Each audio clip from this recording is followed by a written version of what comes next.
Princess Lyanna Thane sat upon her throne of living crystal and watched another suitor fall to his knees before her. She felt nothing. Not anymore. The throne room of Althea Prime stretched out before her like a cathedral built from frozen starlight, every surface carved from translucent stone that caught the purple sky and turned it into something almost holy.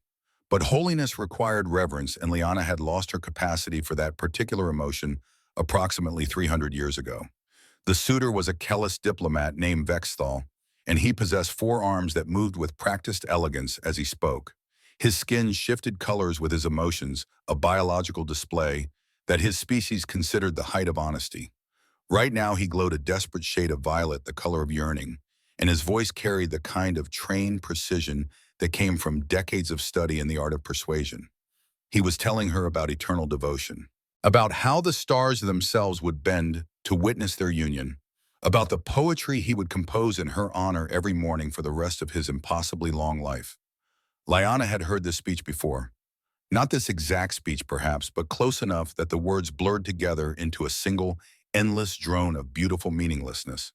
She knew how it would end. She knew the exact cadence he would use for his final flourish. She knew the way the court would hold its breath in anticipation, waiting to see if this time finally the princess would say yes. She also knew with the certainty of someone who had lived through this moment 847 times before that she would not. The number sat in her memory like a monument to disappointment. 847 suitors, 847 performances crafted to win her favor, 847 failures to see her as anything other than a throne with a woman attached to it. Vexthal finished his speech with a flourish of all four arms, creating a gesture that translated roughly to eternal binding in the ancient language of his people. The crystalline walls of the throne room caught the movement and amplified it into dancing shadows that swept across the assembled court like wings. Beautiful, calculated, empty. Lyanna raised one slender hand in the gesture that had become famous across 12 star systems. It was a small movement, barely more than a lifting of her fingers, but in the throne room of Althea Prime, even the smallest gesture carried weight. "You may leave," she said. Her voice held no malice. It never did. But it held no warmth either, no encouragement, no opening for negotiation. The words were final in the way that gravity was final, in the way that death was final, in the way that 800 years of disappointment had become final. Vexthal's skin faded from violet to a defeated gray. He backed away from the throne with his four arms folded across his chest in a gesture of submission, and Lyanna watched him go with the same distant interest she might have shown to a cloud passing across one of Althea's twin moons. High Counselor Draxus stood at the edge of the throne room with his arms crossed and his ancient face twisted into an expression of frustration that he no longer bothered to hide. He was old even by Althean standards, having served the royal family for 3 centuries, and in all that time he had never encountered a problem quite like the princess. The problem was simple: she would not choose. The Althean species had evolved on a world where communication meant survival. Their planet had been harsh in the early days, filled with predators that hunted through sonar and seismic vibrations.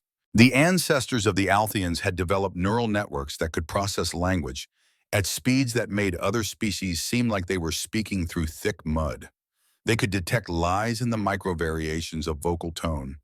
They could convey entire philosophical treatises in conversations that lasted mere seconds. They could craft words into weapons or shields or bridges between minds. Every conversation between Altheans contained layers upon layers of meaning that lesser beings could never hope to understand. To the Altheans, words were everything. They were art and science and warfare and love, all wrapped into the beautiful complexity of speech. Silence was considered a curse among their people, an emptiness that spoke of death and the cold void between stars where nothing lived and nothing mattered. Their worst criminals were sentenced to isolation chambers, where they could speak, but no one would answer, where their words fell into emptiness and returned as nothing but echoes. And yet here sat their princess rejecting every eloquent suitor who came before her, as if the finest words in the galaxy meant nothing to her at all. Draxus had theories about this. He had spent decades developing those theories, refining them, testing them against the evidence of Lyanna's continued rejections. His current favorite was that the princess had become so accustomed to verbal perfection that she could no longer distinguish between genuine emotion and skilled performance. She had been saturated by excellence until excellence itself had lost all meaning. He was wrong, of course, but Liana had long since stopped trying to explain the truth to him. How could she make someone understand that she was drowning in words, that every beautiful speech felt like water filling her lungs, that she would give anything, anything at all, or one moment of genuine quiet? Emperor Valorian watched from his private balcony above the throne room as another suitor departed in shame. He turned to his chief advisor with worry, carved deep into the lines of his silver face. The emperor was not given to displays of emotion, but his daughter had always been his weakness, and watching her slow transformation from vibrant youth to this hollow-eyed creature of duty had aged him in ways that centuries of ruling had not. How many more can we afford to offend before our allies begin to question our sincerity? He asked. His voice carried the exhaustion of a father who had tried everything and failed. The advisor consulted her data tablet and shook her head slowly. The numbers scrolled across the holographic display, each one representing a political relationship strained to its breaking point. We have received formal complaints from 17 noble houses across 9 systems, Your Majesty. The Vorthian Empire has suggested that our princess may be deliberately insulting their prince by rejecting him so quickly after his journey of 200 light years. The emperor closed his eyes and breathed deeply, trying to find the patience that had once come so easily to him. War was coming. Everyone could feel it brewing on the galactic rim, where the Darkness Collective had been massing forces for decades. Intelligence reports spoke of fleets gathering in the outer dark of conquered worlds, falling silent of species, disappearing into whatever nightmare the Collective created for those who resisted. The Althean Dominion needed allies desperately, and the traditional way to forge such alliances had always been through marriage. A royal union could cement relationships that mere treaties could never achieve. It was the way things had been done for thousands of years. But his daughter seemed determined to reject every possible candidate, and he could not force her into a match she did not want. Such was not the Althean way. Their entire culture was built on the premise that words mattered, that communication was sacred, that consent given freely was the only consent worth having. He descended the hidden stairs that led from his balcony to the throne room floor and emerged into the vast space just as Liana was rising from her seat. She turned to face him with those silver eyes that reminded him so painfully of her mother, and for a moment he saw not a princess but simply his daughter, tired and alone and desperately trying to fulfill a duty that was slowly killing her spirit. "Father," she said, and her voice softened slightly as it always did when they spoke in private. "I know what you are going to say. Then perhaps you can save me the trouble and explain why you continue to reject every suitor who presents themselves to you." He walked slowly toward her with his hands clasped behind his back, moving through the shaft of purple light that fell through the crystal dome above them. Around them, the court had cleared the nobles and diplomats and hangers-on, all retreating to give the royal family their privacy. But privacy was relative in the throne room of Althea Prime. The walls themselves were engineered to remember conversations and whisper them back in harmonics only Altheans could hear. Liana looked away from him, her gaze drifting to the vast windows that showed the purple sky of Althea Prime and the twin moons rising in the distance. One moon was covered in ancient impact craters, scarred by countless collisions over millions of years. The other remained smooth and pristine, protected by the gravitational shadow of its wounded sibling. She had looked at those moons every day of her life, had watched them rise and set through seasons that lasted decades and years that stretched into centuries. And she had never quite been able to decide which moon she was, the scarred survivor or the protected innocent. "They all speak so beautifully," she said, and there was something strange in her, something almost like longing mixed with disappointment. "Their words are crafted with such precision and care. They promise me everything the universe has to offer. Is that not what you desire?" "That is exactly the problem, Father." She turned back to face him, and her expression held an intensity he had not seen in years. "They speak and speak and speak. Their words are perfect and empty and meaningless. I can hear the calculations behind every syllable. I can feel them measuring their performance against my reactions. I know that they do not see me at all." Valorian felt something shift in his chest. His daughter was revealing a truth he had suspected but never heard spoken aloud. "They see a throne and an alliance and power and prestige. Liana continued, her voice growing stronger with each word. But when they look at me, they do not truly see me. They see what they want me to be, what they need me to be, what their political calculations require me to be. She wrapped her arms around herself as if suddenly cold despite the warm air of the throne room. And I am so very tired of being invisible inside my own life. The emperor had no answer for this. He understood the loneliness of royalty better than anyone. He had watched his own wife fade under the weight of it, had seen her retreat into herself year by year, until one day she simply chose not to wake from her meditation trance. The Althean way of leaving the world quietly without fuss, without burdening others with grief. He had found her in the royal gardens with the morning sun painting her silver skin gold, and she had looked more peaceful in death than she had in the final century of her life. He would not let the same thing happen to his daughter. He reached out and took her hand in a rare gesture of paternal affection. Her fingers were cold despite the warmth of the day. "What if we open the trials to other species?" he suggested quietly. Liana looked at him with surprise. Such a thing had never been done before. The Suitor trials had always been reserved for Altheans and their closest ally species, whose verbal capabilities could match their own sophisticated standards. "Other species cannot match our verbal capabilities," she reminded him. "They would be humiliated in the traditional trials." "Perhaps humiliation is not the point," her father replied, thinking of the desperate times ahead and the need for unexpected alliances. "Perhaps it is time we look beyond our own narrow definitions of worth." Liana studied his face, searching for the meaning beneath his words. Her father was not given to impulsive decisions. Every suggestion he made carried the weight of careful consideration, of strategies mapped out across multiple timelines, of consequences weighed and measured. "You believe this will help," she said. It was not a question. "I believe that if you continue on this path, you will reject every suitor in the galaxy and die alone on that throne." His voice was gentle but firm.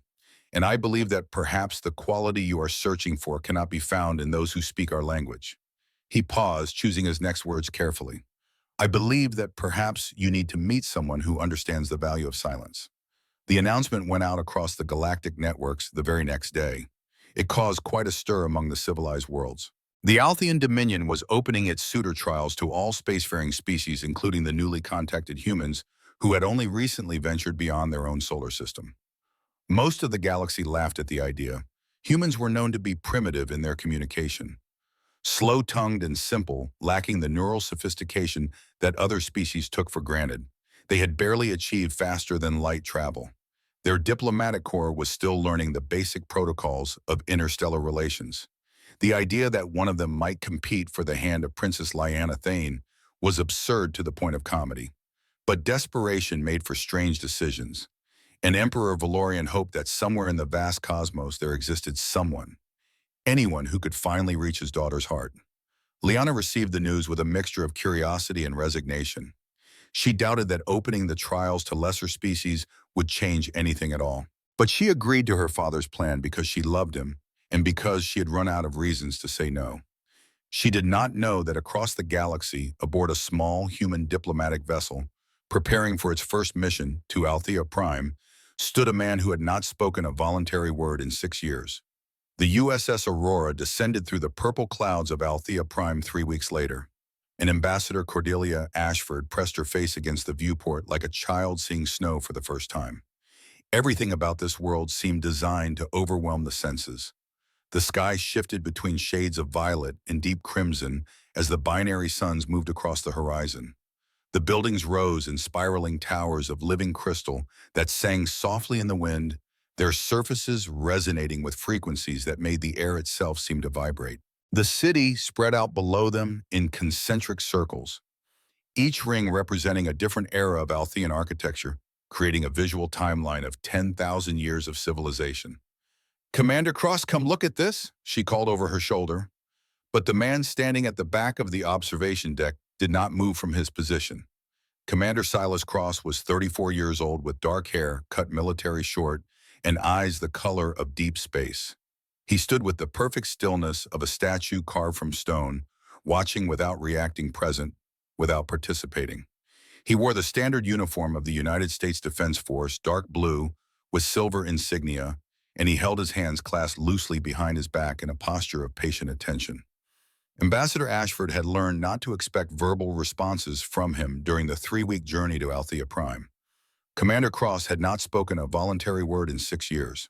The other members of the security detail had whispered about him during the voyage, sharing the stories they had heard about the legendary soldier who had held Europa Station together through 18 days of absolute silence. Ashford had read the official reports, of course. She knew the facts. But facts had a way of flattening truth into something manageable, something that fit neatly into bureaucratic categories. The truth was that Commander Silas Cross had saved 400 people by teaching them how to stop existing. Europa Station had been a mining colony on one of Jupiter's moons, a small outpost of humanity in the outer solar system. The colony had been established to extract rare minerals from Europa's icy crust, and it housed 400 souls, everything from geologists to engineers to the families they had brought with them into the cold dark. When the enemy forces arrived, no one had been prepared. The war had been brief and brutal, humanity's first contact with hostile alien intelligence. The enemy possessed technology that seemed like magic to human eyes. Among their arsenal was neural scanning equipment that could detect the electrical patterns of conscious thought, that could locate living beings through walls and ice and vacuum by listening for the unique signature of a working brain. But the technology had limitations. It required movement to distinguish life from the background radiation of the universe. It needed sound to triangulate position.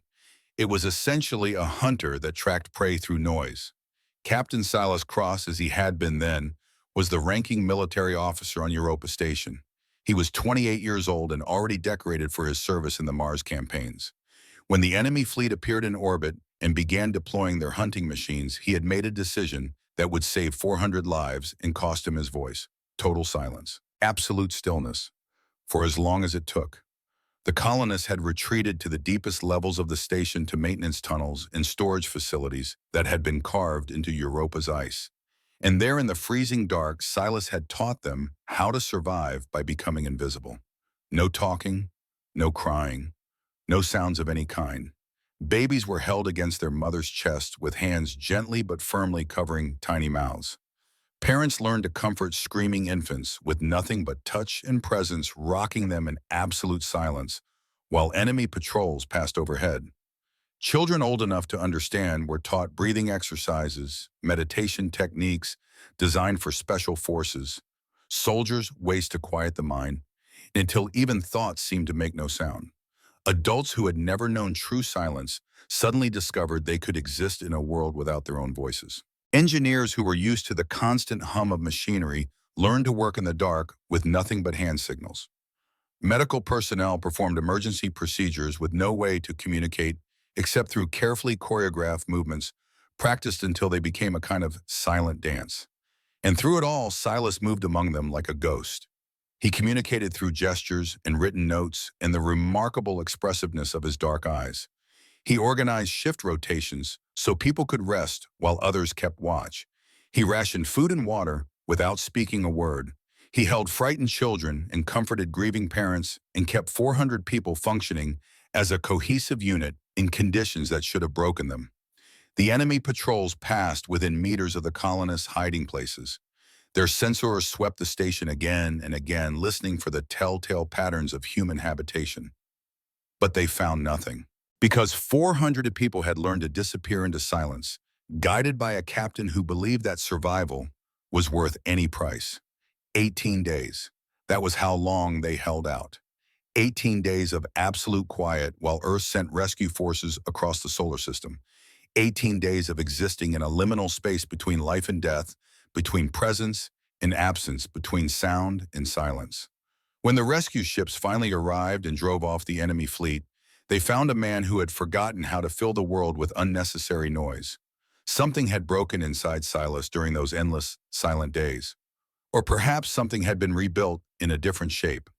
The military psychologist had cleared him for duty with the notation that his communication difficulties were adaptive rather than pathological. He could speak if he needed to for emergencies, they said. He simply chose not to in most circumstances.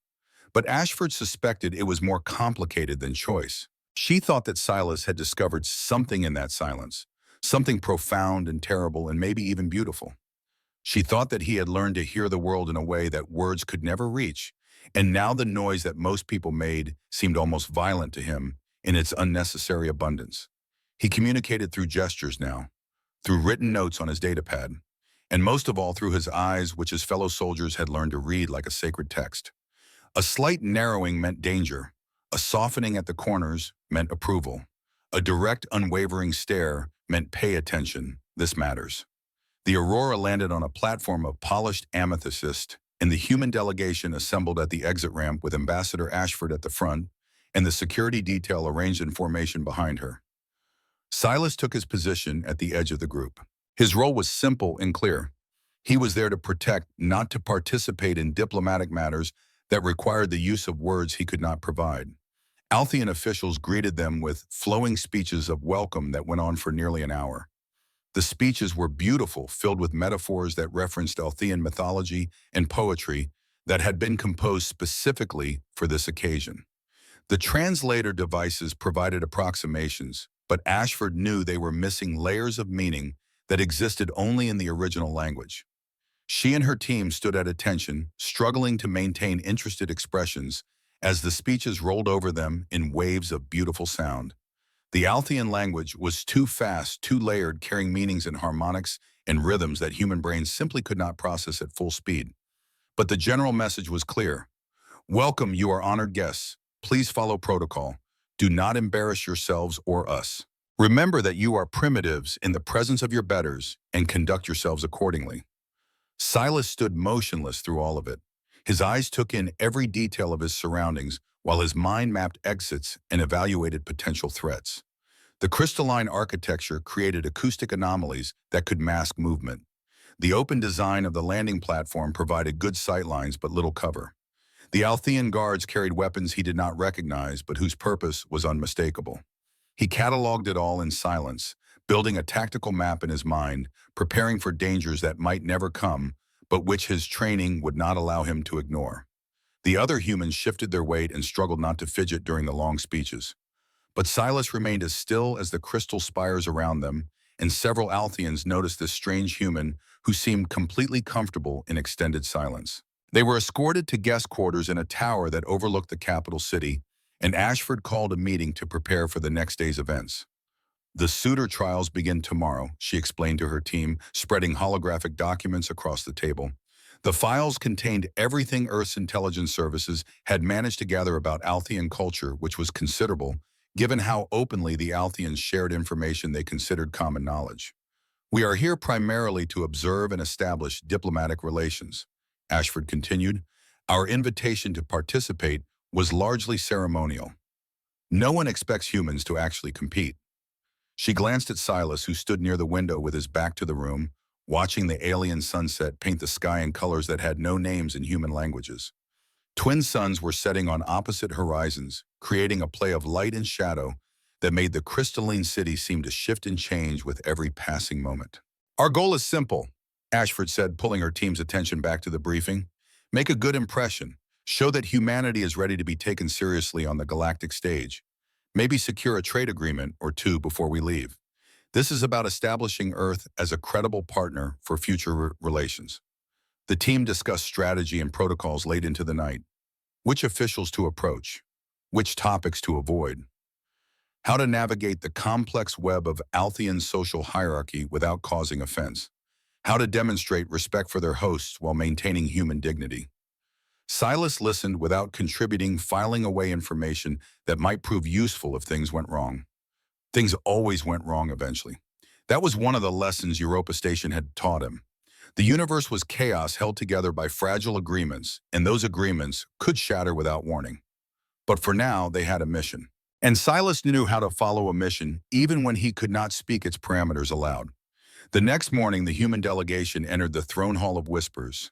Even Silas felt a flicker of awe at the sheer scale and beauty of the space before them. The hall was carved from a single massive crystal that had been grown over centuries using techniques that Earth scientists still did not fully understand. The walls soared upward into a dome that seemed to capture and hold light, creating an effect like being inside a frozen star. The acoustics transformed even simple words into music that resonated in the bones. Every sound was amplified and enhanced, turned into harmonies that spoke to something primal in the human nervous system. It was overwhelming and beautiful and more than a little unsettling. Hundreds of Altheans filled the viewing galleries, their silver skin catching the light and turning them into an audience of living statues. Their eyes, every one of them, the same shade of silver that seemed to shift between metal and mercury, fixed on the procession of suitors who would present themselves to Princess Lyanna today. Ashford had briefed the team extensively on the princess. Centuries of life, legendary standards, 847 rejected suitors. The numbers had seemed abstract in the briefing room, just data points in a file. But when Silas saw her on the throne, the numbers suddenly carried weight. She sat with perfect posture on a seat of living crystal that seemed to grow from the floor like a tree of frozen light. She wore robes that shifted between shades of silver and white, the fabric moving with a liquid quality that suggested it was not quite cloth and not quite something else. Her face held the kind of beauty that comes from perfect genetic engineering, refined over generations, features so precisely balanced that they seemed almost mathematical in their harmony. But it was her eyes that caught Silas's attention. They were tired. Not the tiredness that comes from a single sleepless night, but the exhaustion of someone who has been performing the same task for so long that the task itself has become a kind of death. He recognized that look because he had seen it in his own mirror for 6 years. The look of someone who has survived something that should have broken them, but instead left them hollowed out and distant, watching the world from behind glass. The first suitor approached the throne, a Vorthian noble with muscles that rippled beneath blue-gray skin and a voice that boomed through the hall with practiced confidence. He spoke of his military conquests and his vast wealth and the glory he would bring to any union. His words echoed through the crystal chamber like thunder, and the harmonics made it sound as if an army was speaking his praises. Princess Lyanna watched him with eyes that had already moved somewhere else. She rejected him with a small gesture before he even finished his speech, the same hand movement Silas had seen in the briefing videos. Polite, final, empty of emotion. The second suitor was more subtle, a Kellis poet named Vexthal who wove telepathic images through his spoken words, creating a tapestry of promised devotion that made several Altheans in the audience weep with its beauty. The images bled into the minds of everyone present, visions of a love so pure it seemed to rewrite the laws of physics themselves. Lyanna thanked him politely and sent him away. 7 more suitors presented themselves throughout the morning, each more impressive than the last, each demonstrating a mastery of language and persuasion that left the human delegation feeling hopelessly outclassed. A Vorthian warrior poet whose battle hymn made the crystal walls vibrate with sympathetic resonance. A diplomatic emissary from the Xanthian collective who spoke in the ancient tongue of the Altheans themselves, demonstrating a mastery of their language that even native speakers found impressive. A young noble from one of the outer systems who delivered a comedic speech so clever that it had the court laughing despite themselves. Each performance was extraordinary. Each suitor had clearly spent years, perhaps decades, perfecting their craft, and each time Lyanna gave the same response. Polite acknowledgement followed by gentle dismissal. Ashford leaned toward her aide and whispered, "We should not have come. There is nothing we can offer that can compete with this." But something strange was happening on the throne. Princess Lyanna had been gazing absently across the hall, her mind clearly wandering to somewhere far from this endless parade of performances, when her silver eyes suddenly stopped and focused with sharp intensity. She was staring at the human delegation. No, she was staring at the silent figure standing motionless at the edge of their group. She was staring at Silas Cross. He felt her gaze like a physical touch. For a moment, he considered looking away, deflecting the attention, fading back into the background where he preferred to exist. But something in those tired silver eyes held him in place, something that felt like recognition. He met her gaze without flinching, without performing, without trying to be anything other than exactly what he was, a man who understood what it meant to be exhausted by noise. For a long moment, princess and soldier simply looked at each other across the crowded hall. Neither spoke, neither moved. But something passed between them that neither could name, something that felt like two people recognizing their own reflection in an unexpected mirror. Lyanna felt it first, the absence of noise. Standing in a room full of people, all trying desperately to impress her, all radiating their eager desire like heat from a flame, she suddenly encountered one person who felt like cool water in a desert. He was not trying to reach her. He was not calculating how to appeal to her. He was not performing at all. He was simply there, still and calm like the peaceful darkness between stars where the universe took a breath. For the first time in 800 years, Princess Lyanna Thane encountered true quiet, and she discovered that she could not look away. The sensation was disorienting. She had spent centuries surrounded by people who filled every moment with sound, with meaning, with the complex verbal dances that Althean culture prized above all else. Silence was death to her people. Absence was annihilation. But this human silence felt like the opposite of death. It felt like rest, like sanctuary, like finally being allowed to stop running from something that had been chasing her for so long she had forgotten what peace felt like. Her father noticed her sudden attention and followed her gaze to the unremarkable human standing apart from his delegation. Confusion creased his ancient face. The human was not doing anything noteworthy. He was simply standing there, hands clasped behind his back, watching the proceedings with dark eyes that gave nothing away. "That one," Lyanna said suddenly. Her voice cut through the murmur of the court like a blade through silk. Every eye in the hall turned toward her, then followed her gaze to the human security officer who had done nothing but stand still. "I wish to know his name." Ambassador Ashford nearly choked on her own surprise. The entire hall fell into shocked silence. In 847 suitors, Princess Lyanna had never not once initiated contact with a candidate. She had never asked a question. She had never shown interest beyond polite acknowledgement. Until now. Ashford stepped forward, her diplomatic training barely sufficient to cover her astonishment. "Your Highness, that is Commander Silas Cross of the United States Defense Force. He is not here as a suitor, merely as part of my security detail." "Then perhaps," Princess Lyanna replied, and for the first time in decades there was something like genuine interest warming her voice, "he should become one." The hall erupted into chaos. High Counselor Draxus was on his feet immediately, his face flushed with indignation. "Your Highness, this is highly irregular. The human is not qualified. He has not even presented credentials or demonstrated any capability in verbal arts." But Lyanna was not listening. She was still looking at Silas, studying him with an intensity that made the assembled nobles uncomfortable. It was too raw, too honest, too much like actual emotion for a formal court proceeding. "The trials are meant to demonstrate worth," she said, her eyes never leaving the human. "And I wish to see what worth this one possesses." Emperor Valorian raised his hand for silence. The gesture took several minutes to achieve its purpose, as nobles shouted their protests and suitors objected to this unprecedented breach of protocol. But eventually the hall quieted enough for him to speak. "The princess has made a request," he said carefully. "We will consider how best to accommodate it while respecting our traditions and the dignity of our honored guest." He looked at Silas, directly studying the human with the same intensity his daughter had shown. What he saw was a man who had not moved during the entire commotion, had not reacted to being singled out, had not shown any sign that this attention affected him at all. But Valorian had not ruled for centuries without learning to read what people did not say.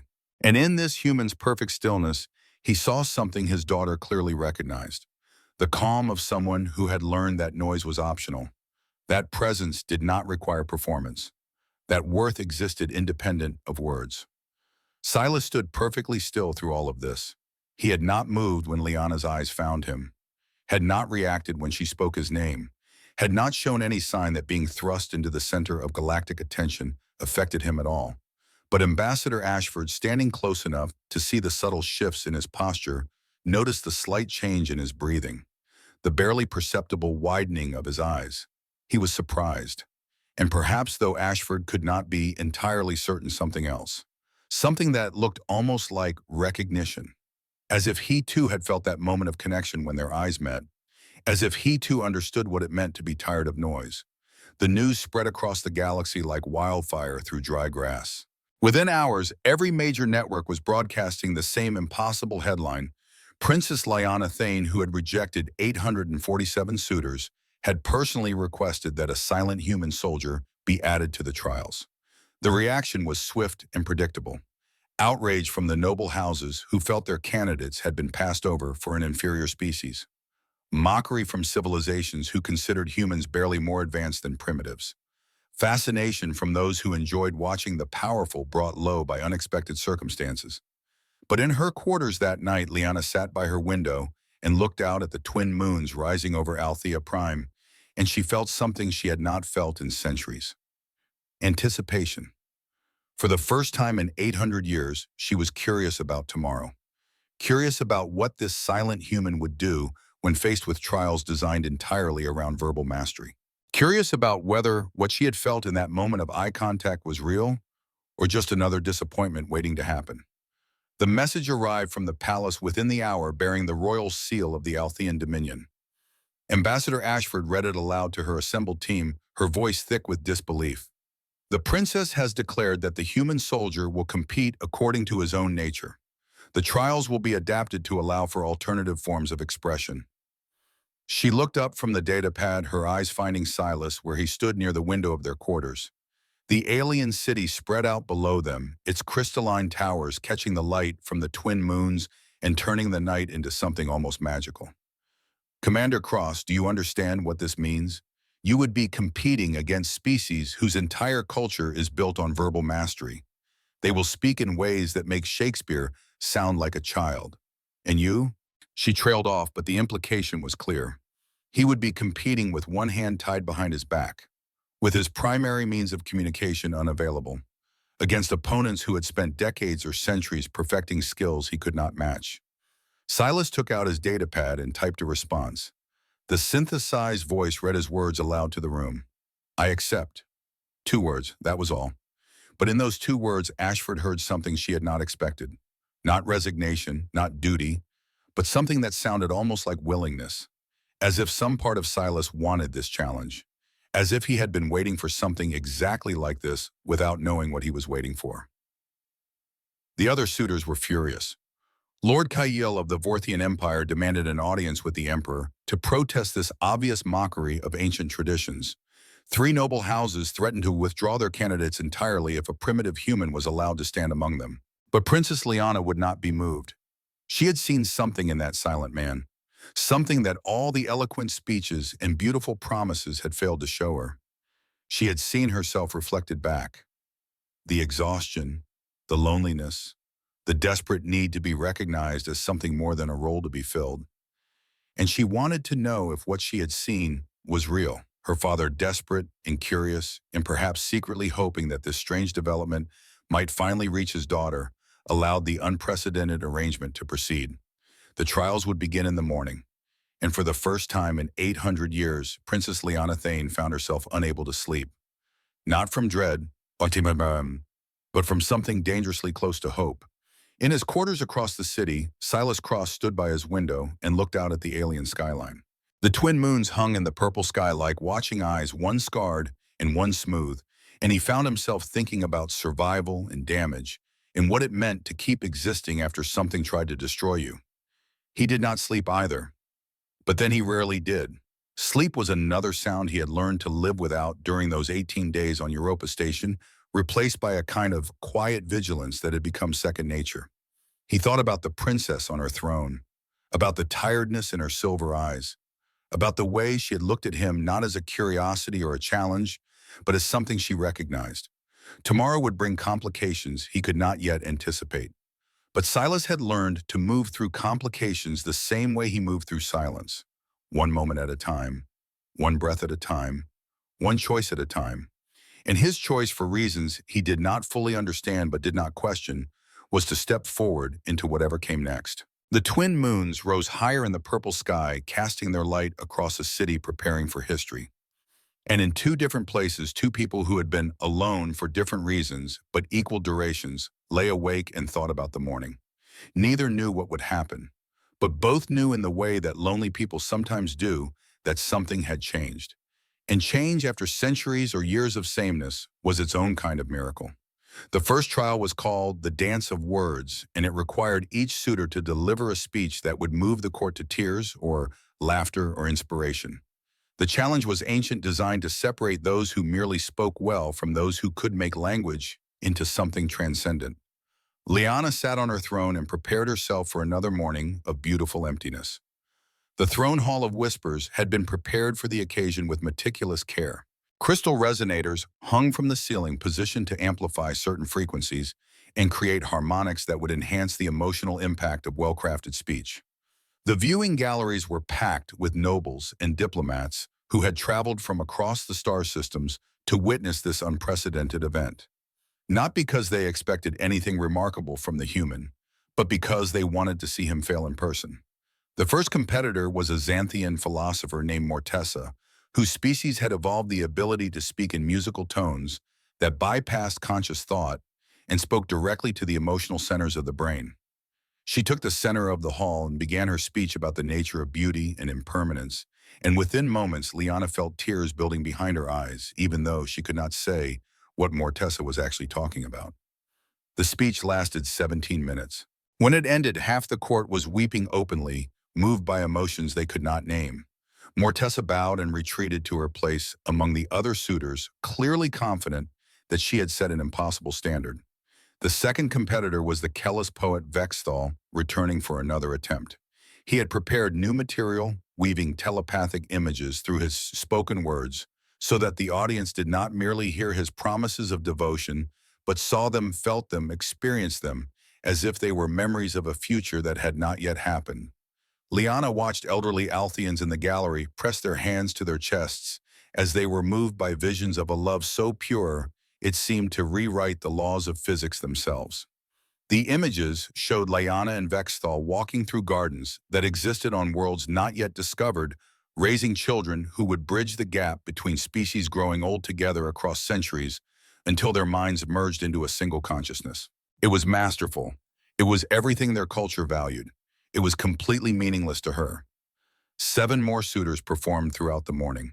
A Vorthian warrior poet whose battle hymn made the crystal walls vibrate with sympathetic resonance, the sound building until it felt like the entire hall was singing.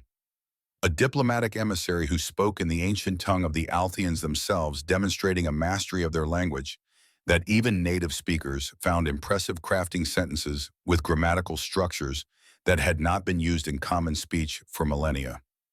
A young noble from one of the outer systems delivered a comedic speech about the absurdities of court life that had everyone laughing despite themselves, the humor so perfectly timed and culturally nuanced that even Liana found herself smiling. Another suitor spoke about loss and grief with such raw honesty that the entire court fell silent, united in shared mourning for tragedies they had never experienced. Each performance was extraordinary. Each suitor had clearly spent years, perhaps decades, perfecting their craft. And each time Liana felt the same hollow acknowledgement of skill without connection. Then it was Silas's turn. Liana leaned forward slightly on her throne, a movement so subtle that only her father noticed. But it was there, the first genuine interest she had shown all morning. Silas walked slowly to the center of the hall with every eye upon him. The silence that fell was so complete, it seemed to have physical weight. This was the moment everyone had been waiting for. The moment when the primitive human would attempt to compete with civilizations that had been perfecting the art of speech since before his species had developed written language. He stood in the center of the crystalline floor, and the light from the dome above cast him in shades of purple and silver. He was not dressed in formal attire like the other suitors. He wore his standard military uniform, dark blue and simple, with no ornamentation beyond the insignia of his rank and the service medals on his chest. For a long moment, he simply stood there looking at the assembled crowd. His dark eyes moved across the galleries, acknowledging the hundreds of beings who had come to witness his humiliation. His face showed no fear, no nervousness, no desperate desire to please. He simply existed in that moment, fully present, completely calm. The silence stretched on. 1 minute. 2. Some in the crowd began to shift uncomfortably. Was this some kind of human ritual they did not understand? Or was he simply frozen by stage fright? Then Silas did something that no suitor had ever done before.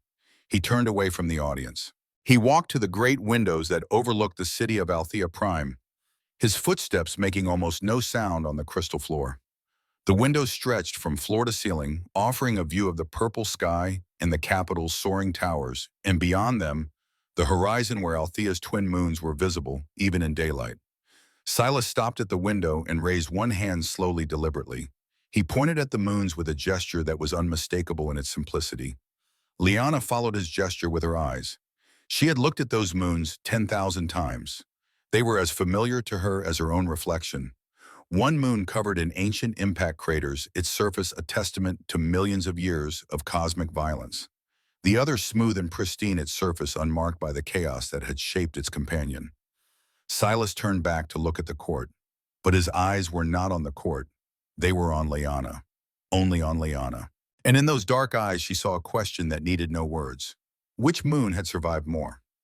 The answer was obvious once you thought about it. The scarred one, the wounded one, the one that had endured blow after blow and kept shining, kept holding its orbit, kept existing despite the universe's attempts to destroy it. The pristine moon had simply been lucky enough to avoid the trials that built true strength.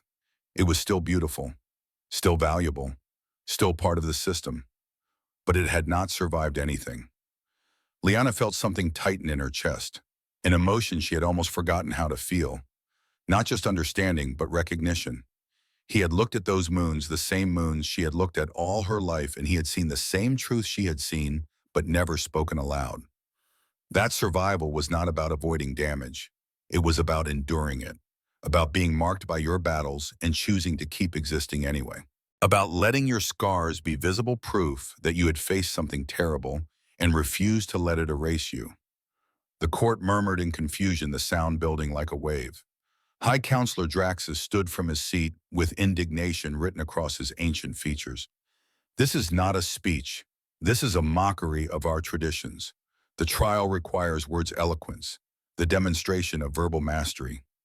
But Emperor Valorian raised his hand for silence. He was watching his daughter's face, and what he saw there made him willing to extend patience to this strange human who communicated without words.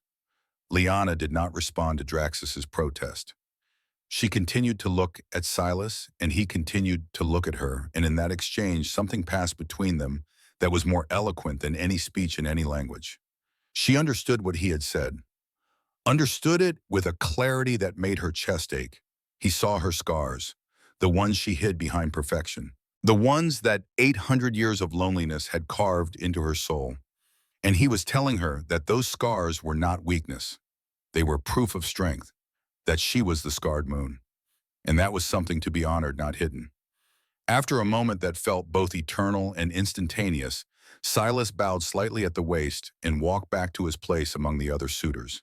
He had not spoken a single word, but Liana understood what he had communicated more clearly than if he had delivered a 1,000-line oration. The second trial was called the Weaving of Promises, and each suitors were required to describe the life they would build with the princess. The challenge was to paint a vision so compelling that Liana would want to step into it, to leave behind her current existence and embrace a new future. The competitors delivered elaborate promises that seemed to compete with each other in sheer scale and ambition. Palaces that would span entire planets, their halls filled with treasures from 1,000 worlds. Political power that would reshape the galactic order, making the Althean dominion the unquestioned center of civilization. Fleets of ships bearing her name that would explore the unknown regions and claim new territories in her honor. One suitor promised gardens filled with flowers from every world, in known space tended by the finest botanists blooming in sequences that would create living symphonies of color and scent. Another spoke of children raised in luxury and educated by the greatest minds in the galaxy, heirs who would rule with wisdom and compassion. A third promised eternal love, proclaimed in monuments that would outlast stars, buildings, and sculptures that would ensure her name was remembered until the heat death of the universe. Liana listened to it all with the same distant acknowledgement she always felt. They were describing lives she could live, but none of them were describing lives she would want to live, because none of them were describing her. They were describing an ideal princess who existed only in their imaginations. When it was Silas's turn, he did not go to the center stage. Instead, his eyes moved across the hall with the practiced observation of someone trained to notice what others missed. And he found something the others had not noticed. A young Althean servant girl had collapsed against one of the pillars near the back of the hall. She was perhaps 20 years old in Althean terms, barely more than a child, and she wore the simple robes of palace staff. Her silver skin had taken on a grayish pallor that indicated exhaustion, and her breathing was shallow and rapid. The trials had been running for hours and the servants had been on their feet the entire time, ensuring that every detail was perfect for the assembled nobility. She was trying desperately not to draw attention to herself. In Althean culture, showing weakness in public was a profound embarrassment. Servants were expected to be invisible to perform their duties with such seamless efficiency that the nobles they served never had to think about the work being done. To fail at that invisibility was to fail at the most basic requirement of service. But her body had reached its limits, and she sagged against the pillar with her eyes half closed, fighting to stay conscious. Silas noticed her because he had been trained to notice details others missed. Because in combat zones and disaster areas, the people who needed help most were often the ones trying hardest to be invisible. Because 18 days of keeping 400 people alive had taught him that survival meant paying attention to everyone, not just the ones making noise. He walked toward her slowly, and the court's attention followed him with confusion. What was the human doing? This was supposed to be his moment to make promises to the princess, not wander around the hall on some incomprehensible errand. Silas knelt beside the servant girl. The movement was smooth and careful, designed not to startle her. She looked up at him with surprise and fear in her silver eyes. Fear because she knew she was not supposed to be noticed. Fear because servants who disrupted formal proceedings were punished. Fear because this strange human was drawing attention to her failure to maintain her duties. Silas reached for the water container attached to his belt. It was standard military issue designed to keep soldiers hydrated during long operations. The container was made of a dull gray metal that looked almost primitive compared to the crystalline elegance surrounding them. He held it out to the girl with a gesture that was unmistakably an offer. The girl stared at him, then at the water container, then back at him. Her eyes were wide with confusion in the beginning of something that might have been tears. She did not understand what was happening. In her experience, nobles did not help servants. They did not even see servants. And this foreigner, this human who was supposed to be competing for the princess's hand, was offering her water instead of making his case to the throne. In the viewing galleries, nobles shifted uncomfortably. This was not how the trial was supposed to proceed. Where were the beautiful words? Where were the promises? Where was the performance? The servant girl looked past Silas to the throne where Princess Liana sat, asking permission with her eyes, asking if this was allowed, asking if accepting help would make things worse for her. But Liana was not looking at the servant. She was looking at Silas, and her expression had shifted into something the court had never seen before. Her eyes had gone bright with moisture, and one hand had come up to press against her chest as if she was trying to hold something inside that wanted to break free. The servant girl saw her princess's expression and understood in the way that those who serve royalty learn to understand that something important was happening, even if she did not fully comprehend what it was. She accepted the water container with trembling hands. Silas waited while she drank, patient and still. He did not speak, did not offer encouragement or reassurance or any of the platitudes that people typically use in such situations. He simply knelt there beside her, making his presence a shield between her and the watching crowd, giving her permission to be weak without judgment.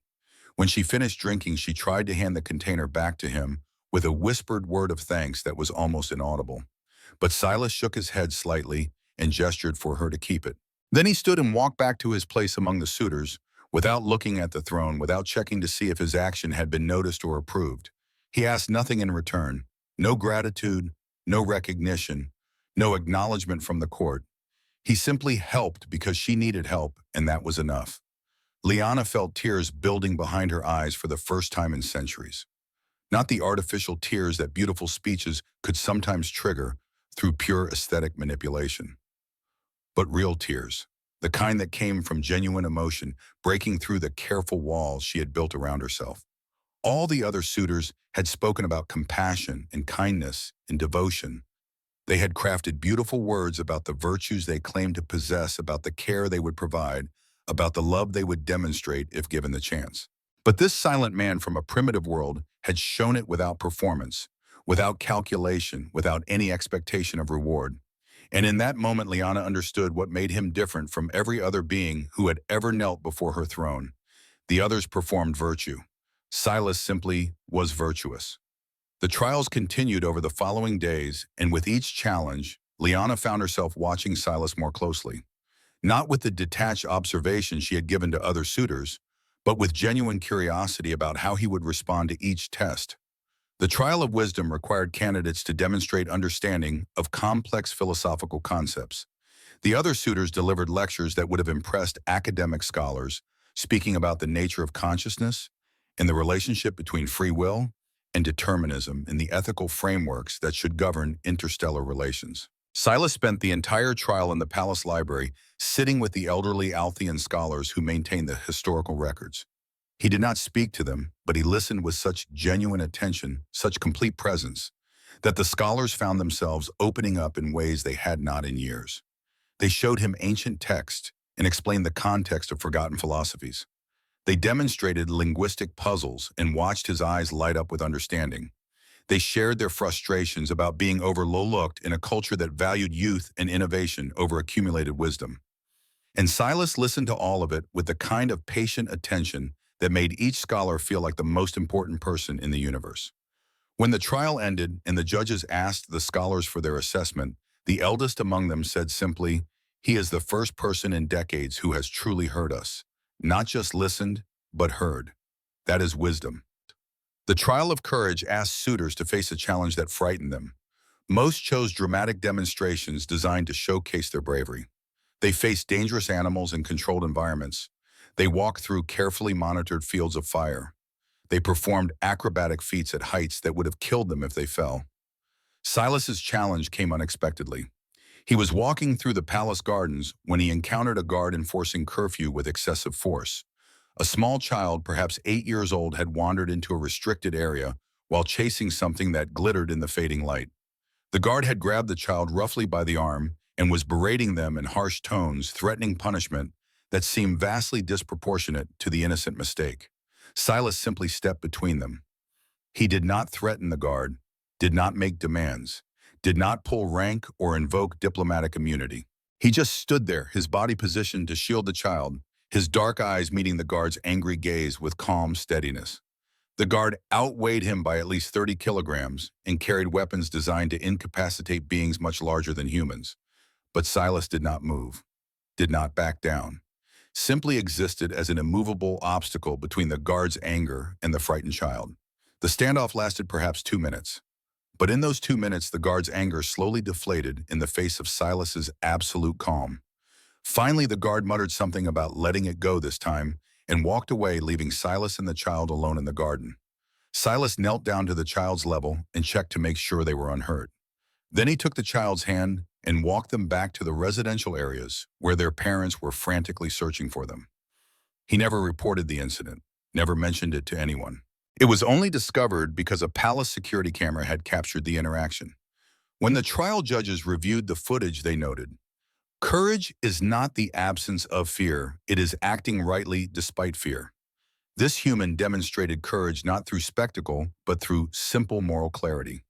The trial of patience required sitting in perfect stillness for an entire day, while the twin sons of Althea Prime crossed the sky. The other suitors struggled visibly with the challenge, fidgeting and shifting their discomfort obvious to all. Some meditated to pass the time. Others counted breaths or recited mantras in their minds. All of them showed the strain of forcing themselves to remain motionless. Silas stood in the palace gardens as still as the statues around him, positioned where he could watch the alien flowers bloom and close as the light changed. To an outside observer, he could have been made of stone for all the movement he showed.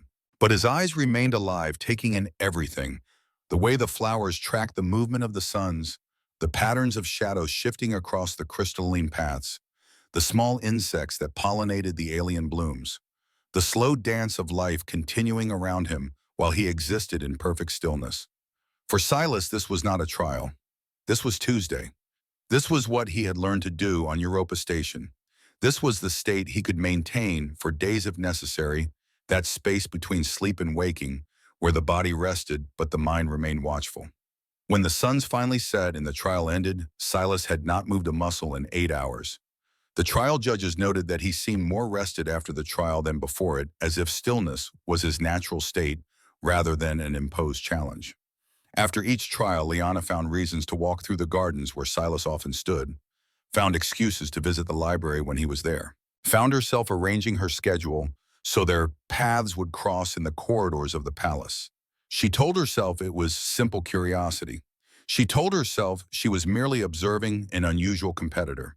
She told herself that her interest was purely academic, a study of how a species without verbal sophistication approached challenges designed for those who lived and breathed language. But she knew she was lying to herself. The truth was that she sought out his company because in his presence she felt something she had not felt in 800 years. She felt seen, not observed, not studied, not evaluated for her political value or her genetic compatibility or her potential to advance someone's ambitions. Simply seen, as herself, as Liana, not Princess Liana Thane. On the seventh evening of the trials, Liana walked to her private balcony overlooking the city. It was a place she often went when she needed to think when the weight of being princess became too heavy to carry in public. The balcony was small, barely large enough for two people carved from the same living crystal as the palace itself. It faced west, where the primary sun set each evening, painting the sky in colors that shifted from purple to crimson to deep violet. She was not surprised when she heard footsteps behind her. Somehow she had known he would find her here, as if the same instinct that drew her to seek him out had drawn him to seek her. Silas emerged from the doorway and stopped when he saw her. For a moment he seemed ready to turn back to give her the privacy she clearly sought. But Liana turned to face him and gestured to the space beside her at the railing. An invitation.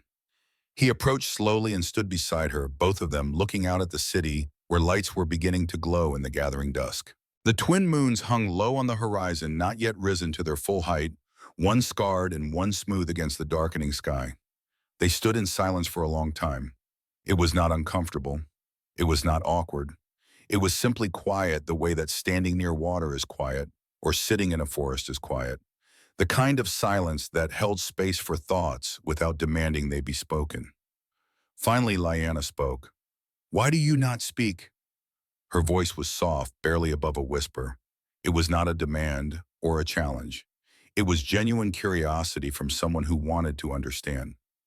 Silas considered the question for a long moment. Then he reached for the data pad he always carried and typed out his response. The synthesized voice read his words aloud, giving them a strange mechanical quality that somehow made them feel more honest, as if the lack of vocal manipulation meant the words could only be exactly what they meant.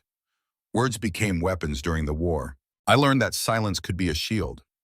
Now I have forgotten how to put down the shield, but standing here with you, I think perhaps I am beginning to remember.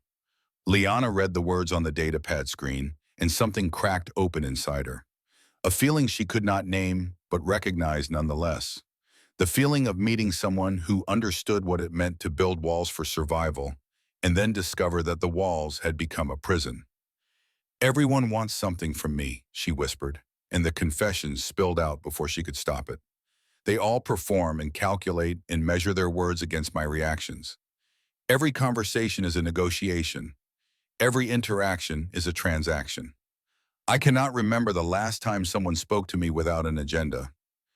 She turned to look at him, and in the fading light, his dark eyes seemed to hold depths she had not noticed before.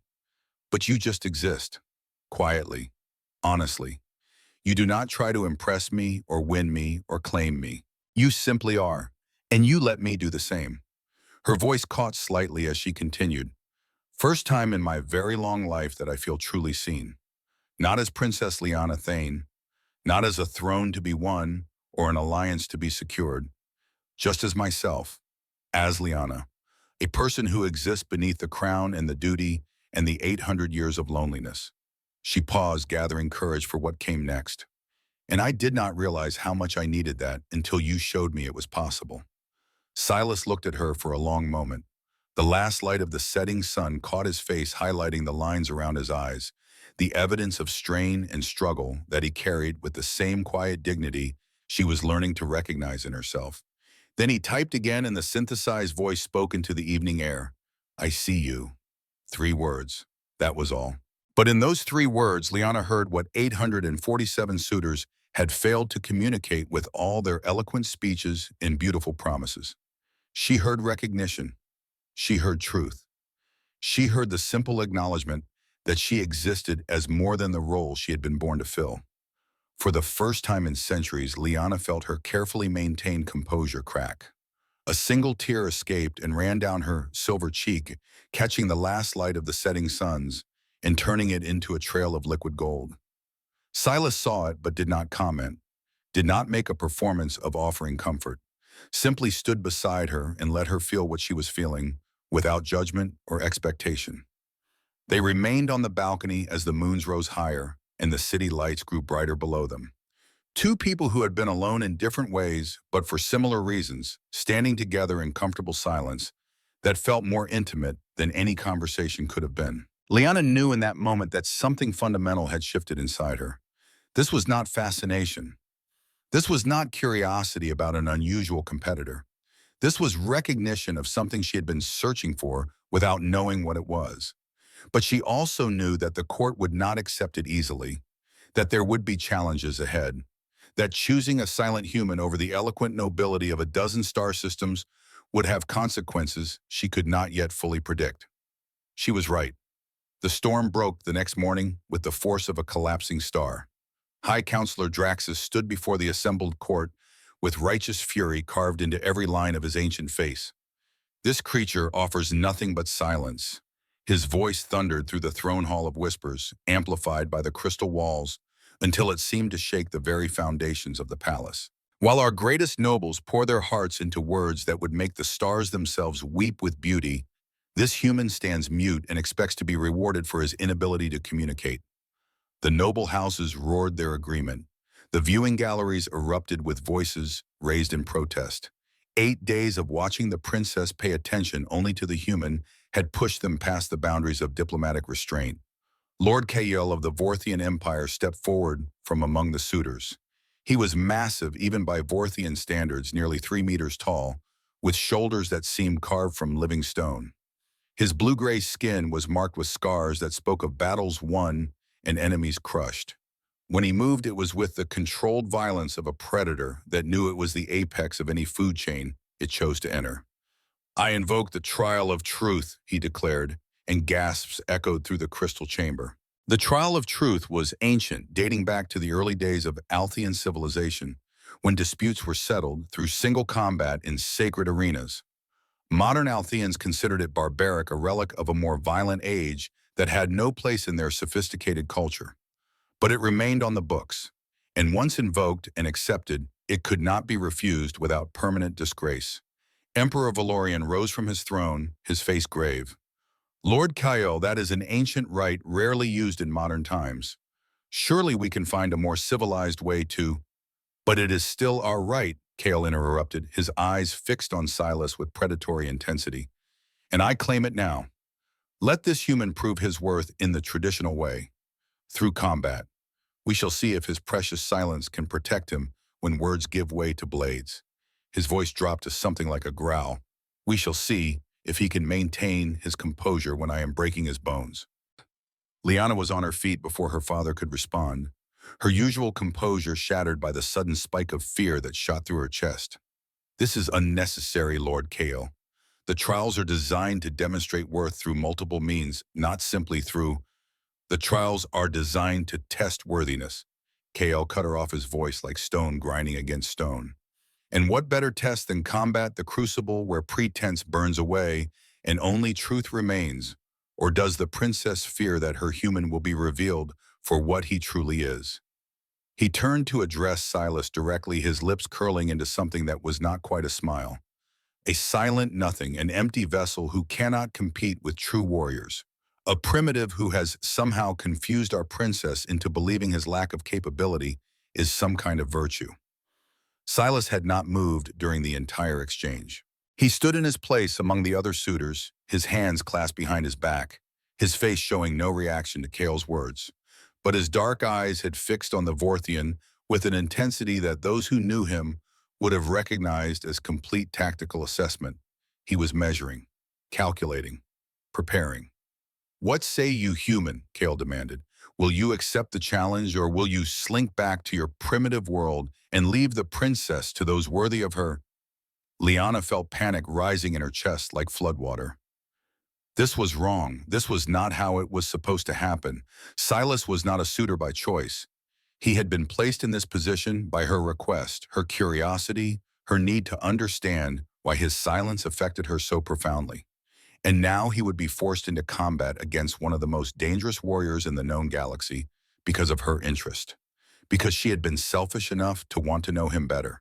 She wanted to refuse on his behalf, wanted to declare the challenge void, wanted to use her authority to shut this down before it could go any further. But before she could speak, Silas reached for his data pad. The synthesized voice rang out across the sudden silence of the hall, clear and emotionless, and absolutely final. I accept. Two words that fell like hammer blows. Liana's breath stopped in her chest. She looked at Silas, trying to communicate with her eyes what she could not say in front of the court, trying to tell him that he did not have to do this, that she would not think less of him for refusing, that his safety mattered more than pride or tradition or her curiosity. But Silas was not looking at her. His dark eyes were fixed on Lord Kyle, and in them she saw something she had not seen before. Not fear, not anger, but a kind of calm readiness that spoke of a man who had faced death before and learned that it was just another opponent to be understood and overcome. No, Liana said, her voice cutting through the chamber, even as it trembled with emotion she could no longer hide. I will not allow this. Lord Kyle, I withdraw my request that Commander Cross participate in the trials. He is released from. The challenge has been issued and accepted. Draxus interrupted, his voice filled with satisfaction at finally having the upper hand in this unprecedented situation. Ancient law is clear, Your Highness. Once the trial of truth is invoked, and it cannot be withdrawn by either party without bringing dishonor to both houses. The challenge must be answered. Liana turned to her father with desperation in her eyes that she did not try to hide. Father, please, there must be something we can do. Some precedent, some exception. Emperor Valorian looked at his daughter with sorrow and understanding. He had not seen her show this much emotion in centuries. Whatever this human meant to her, it was real enough to crack through the walls she had built around herself. But the law was the law. I'm sorry, my child, he said softly. Draxus speaks the truth. The law is absolute on this matter. The trial must proceed. Then I will fight in his place, Liana declared, moving down from the throne platform with determination. I invoke the right of substitution. I will. There is no such right in the trial of truth. Kale said, his mouth curving into something that might have been a smile if it had contained any warmth. The challenged must answer personally, or admit cowardice and disgrace the Balls forever. He looked at Silas with open contempt. Choose human, fight or flee, prove yourself or admit you were never worthy to begin with. Liana felt trapped. She had spent the rest of that day and far into the night arguing with her father in the High Council, had used every legal precedent she could find, had called in favors and made promises, and done everything in her power to stop this madness. But Althean law was ancient and inflexible on certain matters. The trial of truth was one of them. Once invoked and accepted, it could only end one way, with combat. She had barely slept, her mind racing through scenarios and possibilities. She had even considered ordering the palace guards to prevent the trial by force. But that would have caused an interstellar incident that could shatter the fragile alliances her father had spent centuries building. And through it all, Silas remained calm. When she managed to speak with him privately to beg him to reconsider, he had simply typed on his datapad, I will not run. I will not bring shame to you or to Earth. Now she turned to him one final time, and their eyes met across the crowded hall. In that moment, she realized with crystal clarity that she was not just concerned for his safety. She was terrified of losing him. This silent man who had seen her when no one else had. This quiet presence who had made her feel alive for the first time in 800 years. This person who understood the weight of survival and the cost of endurance. She could not bear the thought of him being hurt, could not accept that her curiosity might cost him his life. But Silas's eyes held no fear. Only that same calm readiness she had seen before. And something else, something that looked almost like reassurance, as if he was trying to tell her, trust me, I have survived worse than this. The arena of echoes was prepared within hours, By nightfall, it seemed the entire planet had gathered to witness the unprecedented match between an Althean-allied Vorthian prince and a silent human soldier. The arena was a vast circular space, perhaps 200 meters in diameter, carved from the same crystalline material as the rest of the palace complex. The walls rose 30 meters high and were lined with acoustic enhancers that caught and amplified every sound, turning whispers into thunder and footsteps into earthquakes. The acoustics were such that a single word spoken in the center would echo for minutes, building on itself in complex harmonics that could drive weaker minds to madness. It was designed to showcase the Althean mastery of sound, to turn combat into a performance of voice and violence combined. Liana sat in the royal viewing box with her hands clenched tight in her lap, her knuckles turning the color of pale stone. Her silver eyes were locked on Silas as he walked onto the arena floor, and she had to fight the urge to leap from the box and physically drag him to safety. She had tried one final time to stop this, had offered to accept any other suitor, to marry whoever the council deemed most politically valuable, if they would just withdraw the challenge. But the law was clear. And Kael had made it equally clear that he intended to humiliate the human who had dared to draw the princess's attention away from his betters. Lord Kael entered from the opposite side of the arena, and the crowd's reaction was immediate and visceral. He was a champion, a legend, a warrior who had won 17 ritual combats and killed enemies in actual warfare. His massive form gleamed with ceremonial armor that did little to hide the raw power of his muscles. He carried a traditional Vorthian warblade, curved and deadly, a weapon that in his hands could cleave through most personal armor with ease. The blade sang softly as he moved, a high keening sound that the arena's acoustics turned into something almost alive. And his face wore the confident smile of a predator about to claim easy prey. "Little human," he called out, and his voice boomed through the arena like rolling thunder amplified by the crystalline walls into something that made the ground shake beneath their feet. "Your silence ends tonight, one way or another. Either you will scream for mercy or you will make no sound ever again." Silas stood perfectly still in the center of the arena, dressed in simple combat gear with a standard military blade in his hand. The blade was not designed for ceremony. It was a tool meant for one purpose: to end threats efficiently. He made no response to the taunt, offered no battle cry of his own, simply waited with the patience of a man who had survived 18 days of silence against enemies far more dangerous than an arrogant prince playing warrior in a ritualized combat. The signal was given by the presiding judge, and the trial began. Kael charged immediately with a roar that shook the crystal walls. His war cry was designed to disorient and overwhelm, a technique perfected over generations of Vorthian warfare. It contained frequencies that triggered fear responses in most species, that made concentration impossible, that turned trained warriors into confused victims.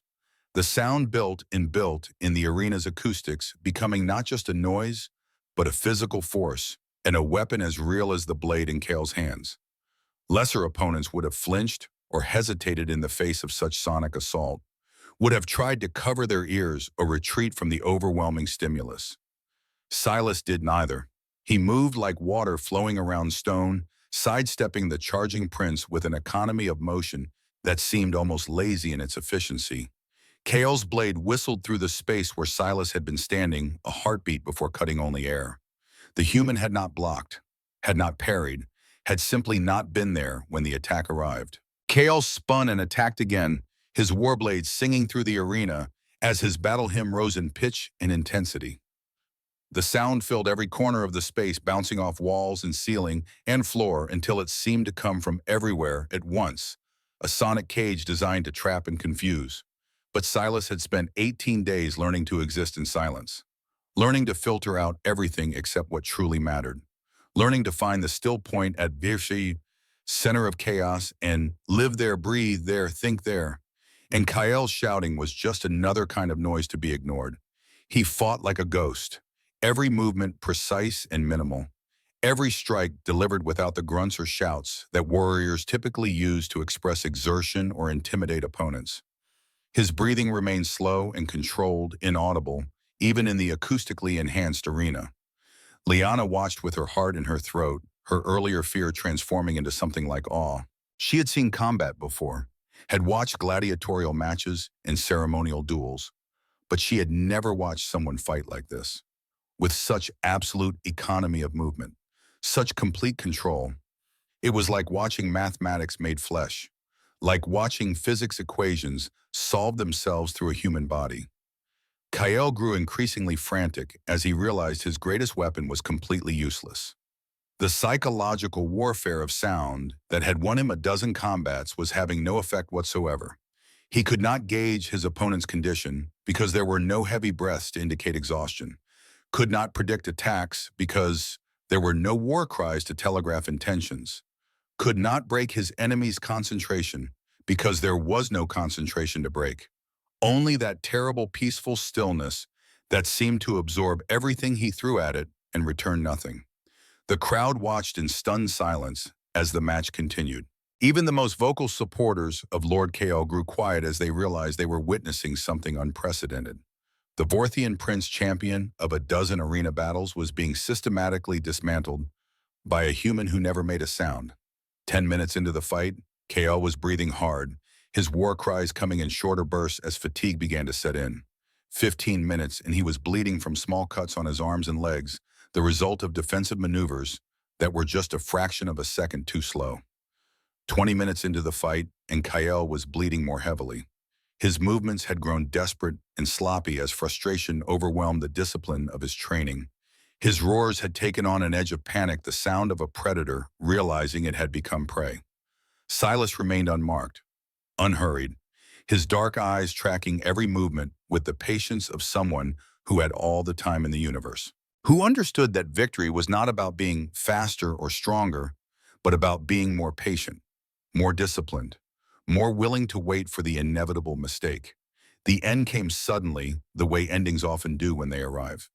Kyle overextended on a wild swing, putting all his remaining strength into one massive blow meant to end the fight through pure force.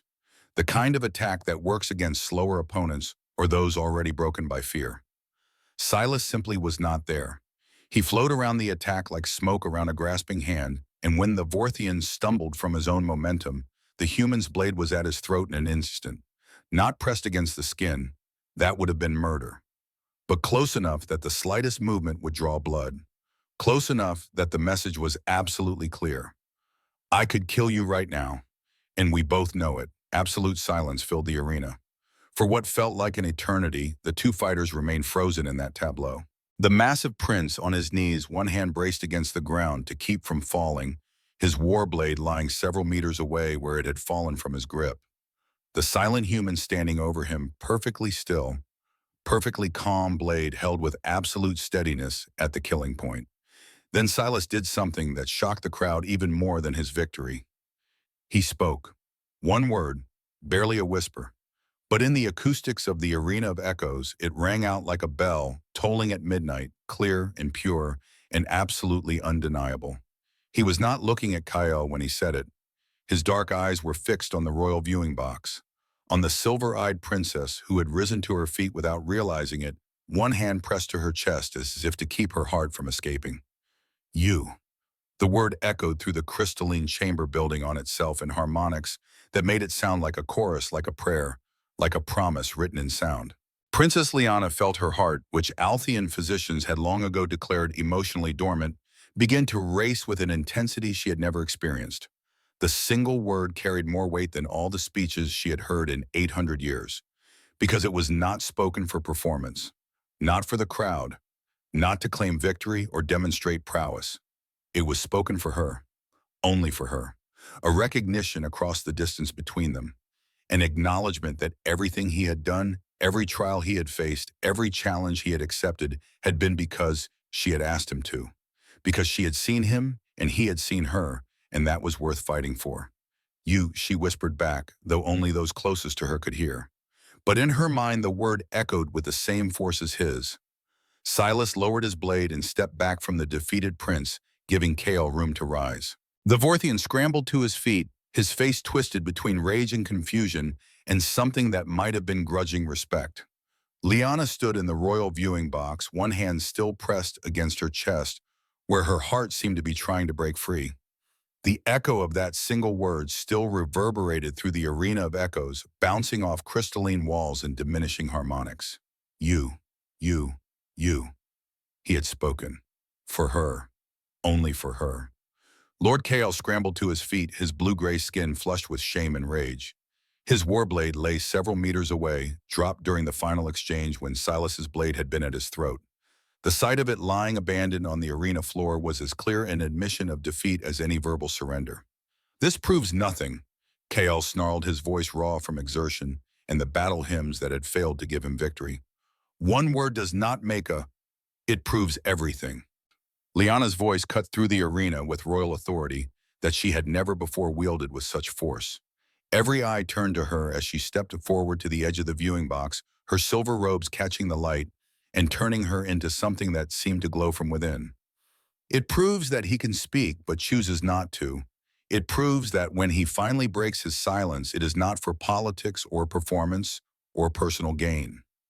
Her voice rang clear through the perfect acoustics, and she did not try to hide the emotion that threaded through every word. It proves that among all the suitors who have filled my ears with endless words, only this man has given me something truly precious. She paused, her silver eyes locked on Silas, where he stood in the center of the arena floor, and the entire assembled court saw on her face what they had never seen before, genuine emotion, raw and unfiltered. He gave me the gift of quiet, and tonight he gave me his voice. I cannot imagine a greater proof of worth than that. The crowd erupted into chaos, some cheering, moved by the princess's obvious emotion, some protesting, outraged that ancient traditions were being overturned for a primitive human, some simply stunned into silence by what they were witnessing. High Counselor Draxus rose from his seat, his face twisted with indignation. Your Highness, this is highly irregular. The trials are not yet complete. You cannot make a declaration based on "I can." Lyanna interrupted him with a firmness that bordered on steel. I am Princess of the Althean Dominion, heir to a throne that has stood for 30,000 years, and I have made my choice clear. If the Council wishes to dispute it, they may do so through proper channels, but they will not do so here. Not now. Not while this man stands before us, having just proven his worth in the most ancient trial our culture possesses. She turned to address the assembled court, her voice carrying to every corner of the arena. Commander Silas Cross has demonstrated wisdom by listening when others only spoke. He has demonstrated courage by protecting those weaker than himself. He has demonstrated patience through stillness that most of you could not maintain for an hour, let alone a full day. And he has demonstrated combat prowess against one of the most fearsome warriors in the galaxy. Her gaze swept across the viewing galleries, challenging anyone to contradict her. What more proof do you need?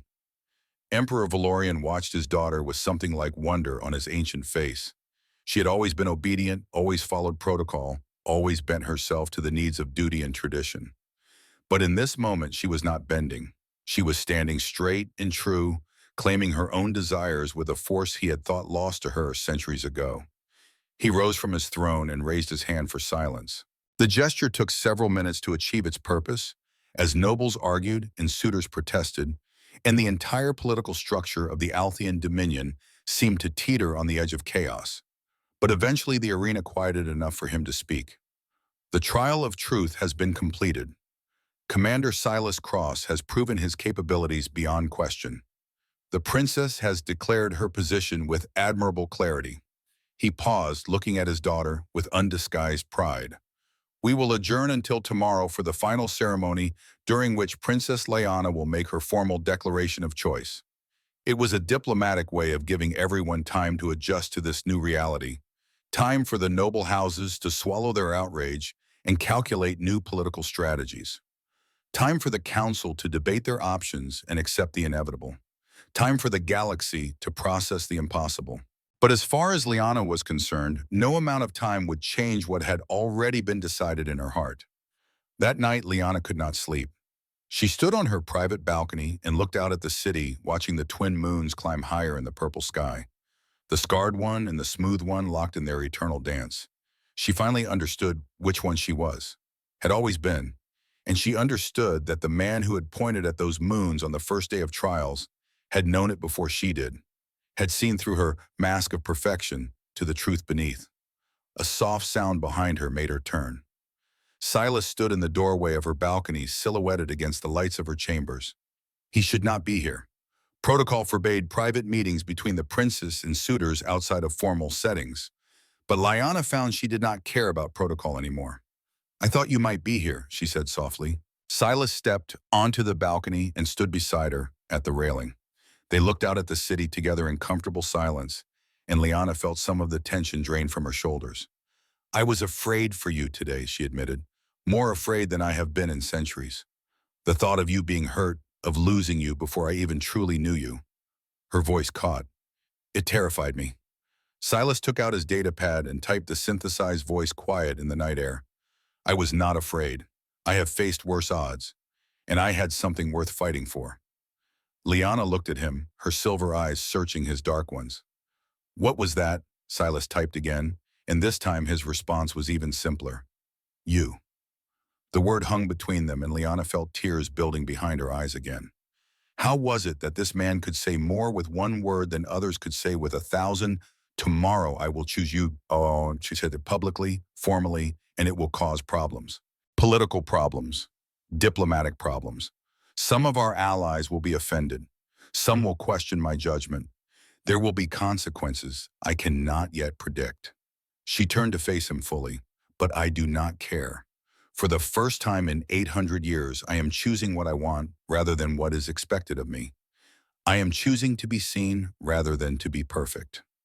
Silas set down his data pad and reached out to take her hand. His touch was warm and solid and real, and Lyanna felt something settle in her chest at the contact. They stood like that for a long time, hand in hand, under the watching moons, and neither of them felt the need to fill the silence with words. The final trial day dawned with tension hanging over the palace like a storm cloud waiting to break. 17 candidates remained after the weeks of competition, each representing powerful factions and ancient alliances that could shape the future of the entire galaxy. The throne hall of whispers was packed to capacity with beings who understood that history was about to be made. Ambassadors and nobles had traveled from distant star systems specifically for this moment, not because they expected anything remarkable anymore, but because they needed to witness for themselves the day Princess Lyanna Thane finally made her choice. The day she chose a human over civilizations that had been perfecting the art of courtship since before Earth had developed written language. Emperor Valorian sat upon his throne with his daughter beside him. He had spent the night in discussion with his advisors, weighing the political ramifications of what Lyanna seemed determined to do. The cost would be high. Some alliances would be strained to their breaking point. Some noble houses would withdraw their support. Some diplomatic relationships would need to be rebuilt from the ground up. But when he looked at his daughter's face and saw the life that had returned to her features, the light that had been missing for so many centuries, he knew that no political alliance was worth what she had lost over the past 800 years. He studied her now as she sat on her throne of living crystal. She wore formal robes of silver and white, her hair arranged in the traditional style for royal declarations, but there was something different in the way she held herself.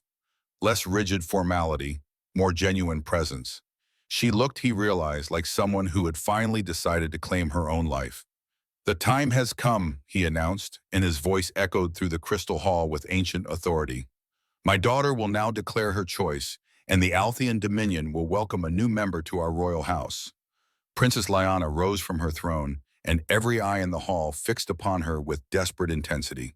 The 17 remaining suitors stood in a row before her, each dressed in their finest ceremonial attire, each struggling to appear calm despite the nervous energy radiating from their bodies. At the far end of the row, slightly apart from the others, stood Silas Cross in his simple military uniform.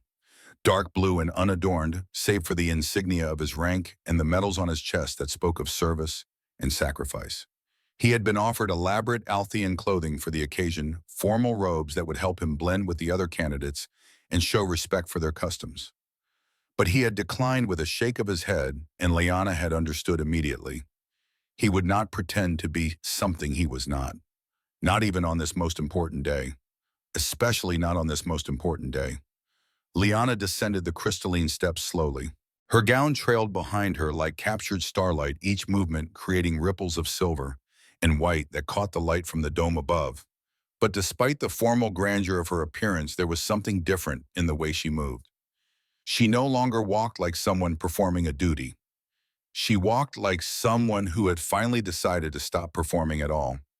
"I have spent my life drowning in words," she began, her voice carrying clearly through the perfect acoustics of the hall. The court leaned forward, surprised.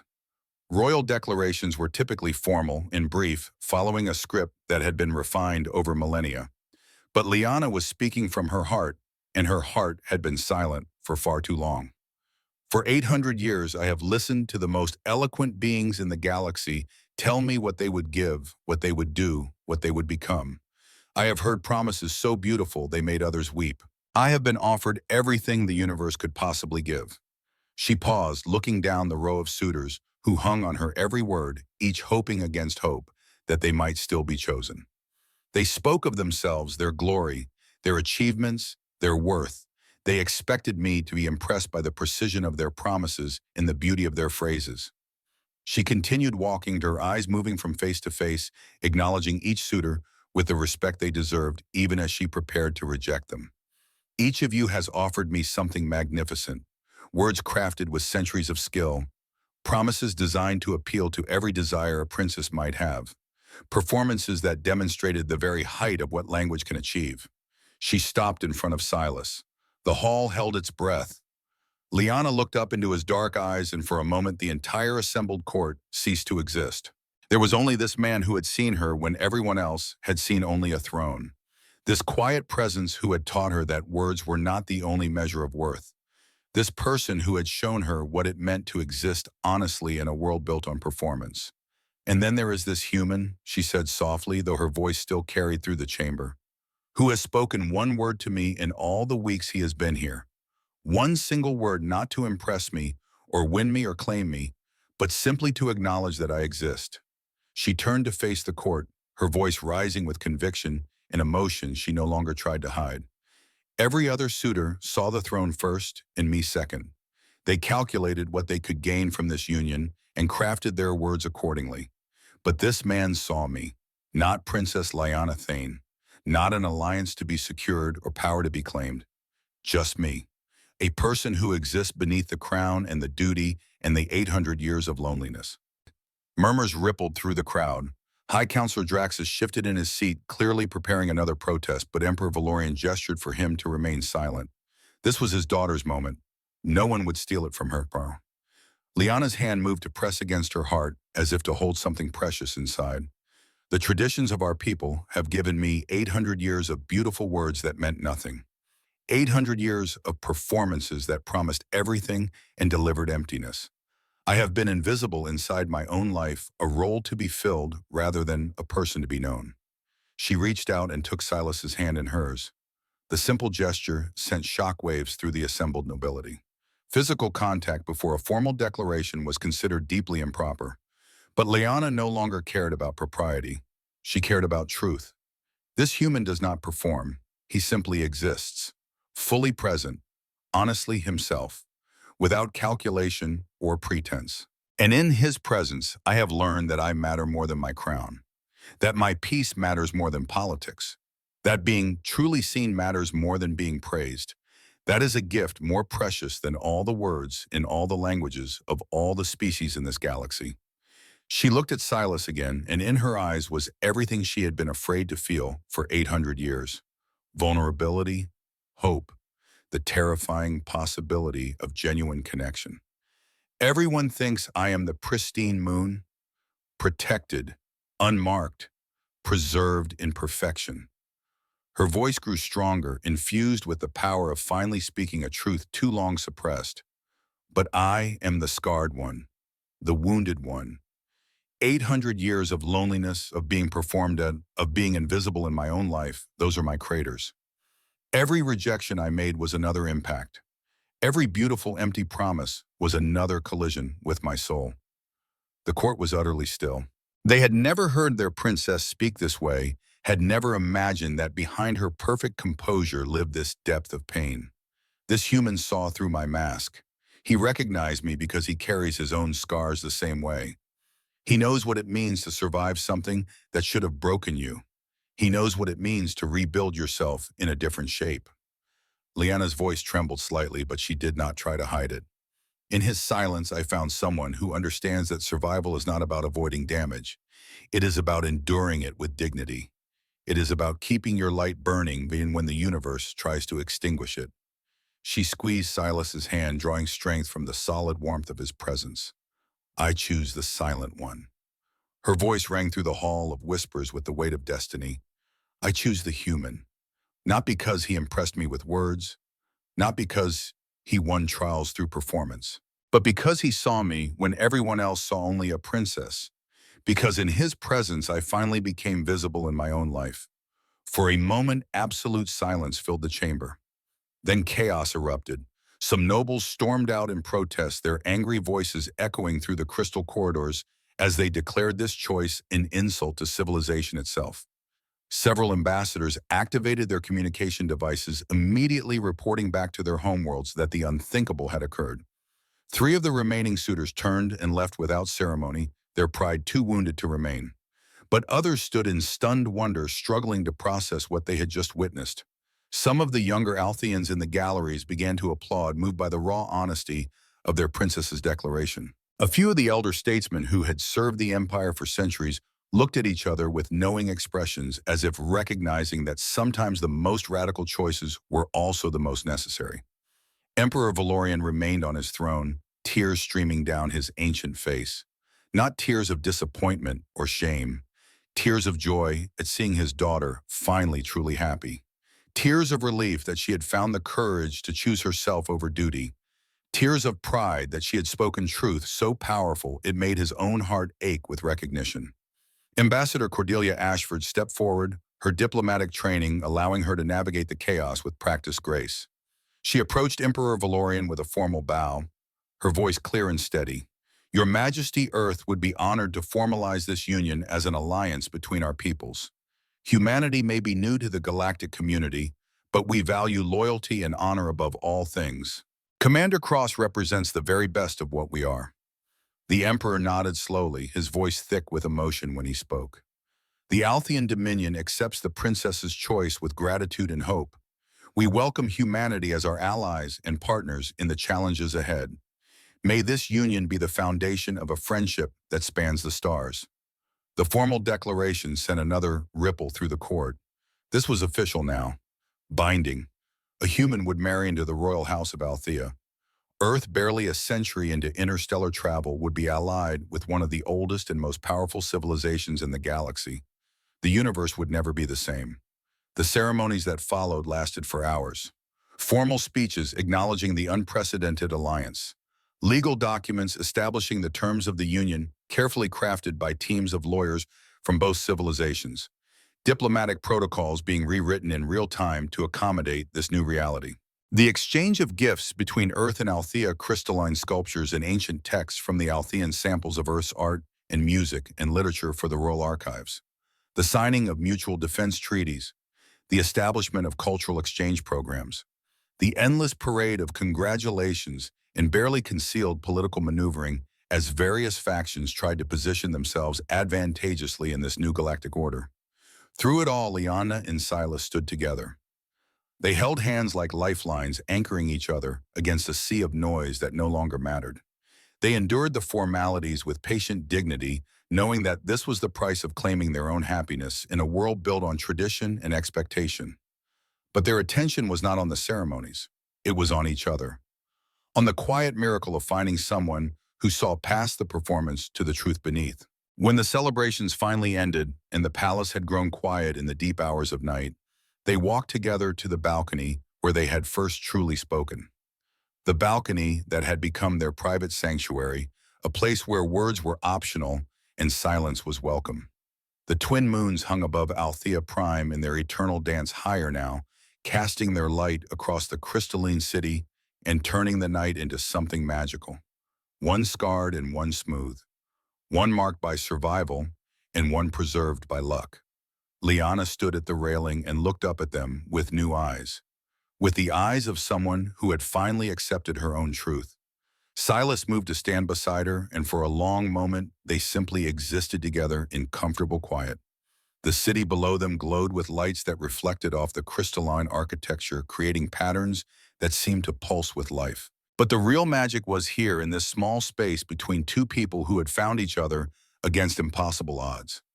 I used to think I was the smooth moon, Liana said softly, her voice barely above a whisper. Protected and pristine, unmarked by the hardships that shaped everyone else.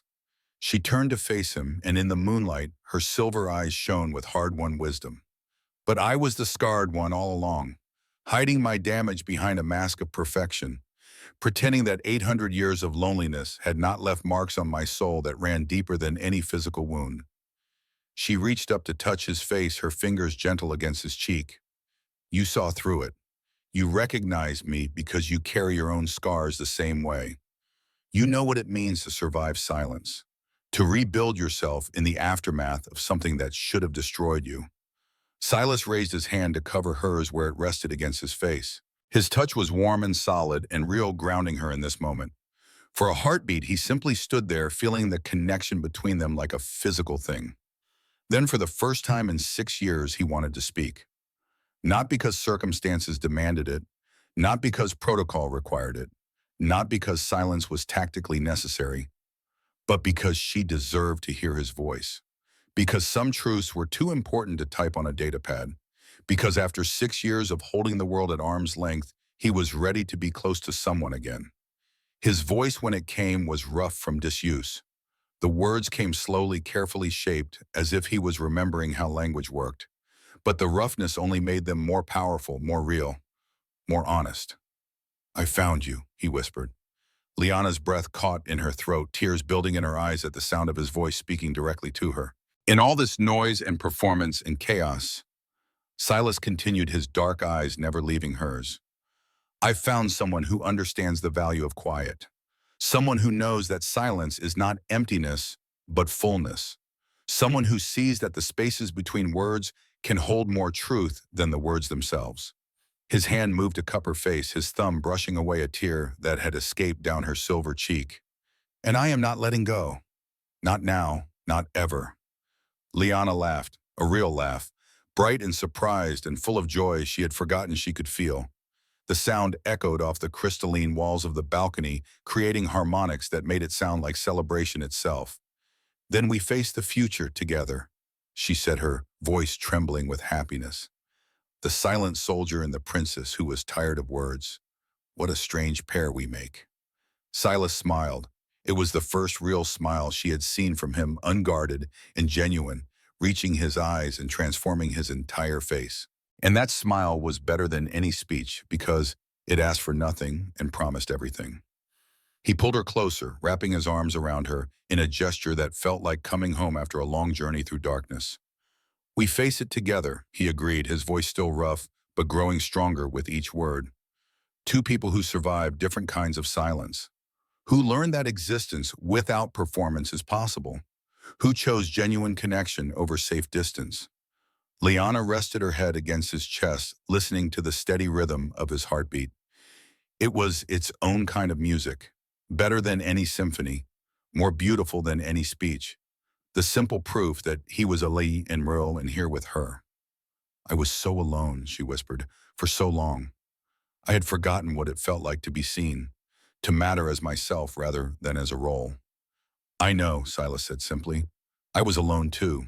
Different circumstances, different reasons, but the same weight, the same sense of being present in the world but invisible to everyone in it. They stood like that for a long time, holding each other under the light of twin moons that had watched Althea Prime for millions of years. Two people who had survived different kinds of silence, finding peace in each other's presence. Below them, the city was already beginning to change. News of the royal decision was spreading through the galactic networks at light speed. Historians were already drafting their interpretations of this unprecedented moment. Political analysts were calculating the ramifications for interstellar relations. Cultural anthropologists were preparing to study the impact of this union on both human and Althean societies. But Liana did not care about any of that.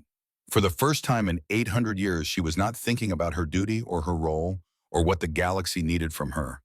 She was simply being present in this moment, with this man, in this quiet. And it was enough, more than enough. It was everything.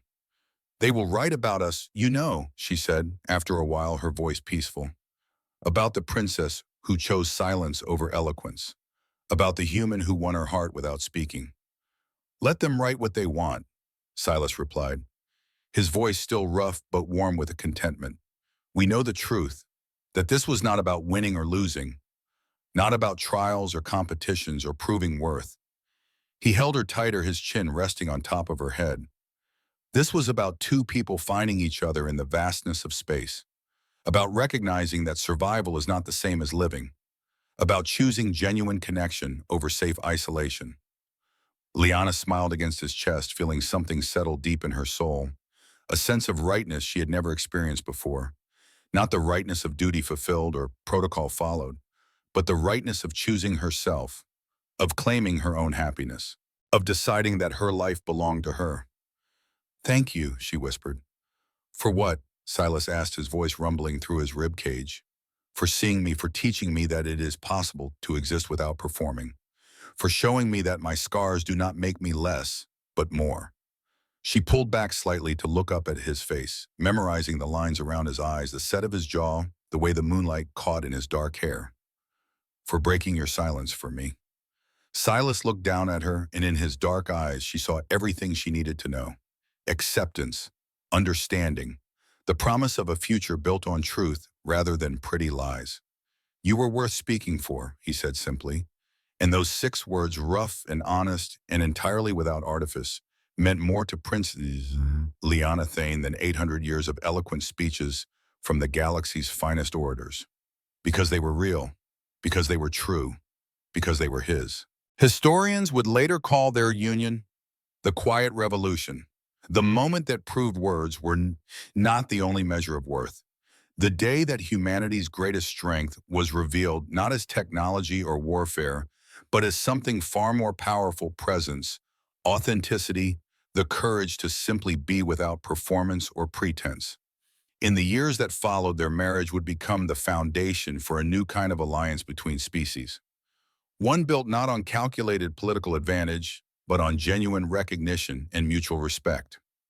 Earth and Althea would share knowledge and culture, each learning from the other's strengths. Silas would teach Althean strategists about the power of patient observation, about tactics that relied on stillness rather than constant action.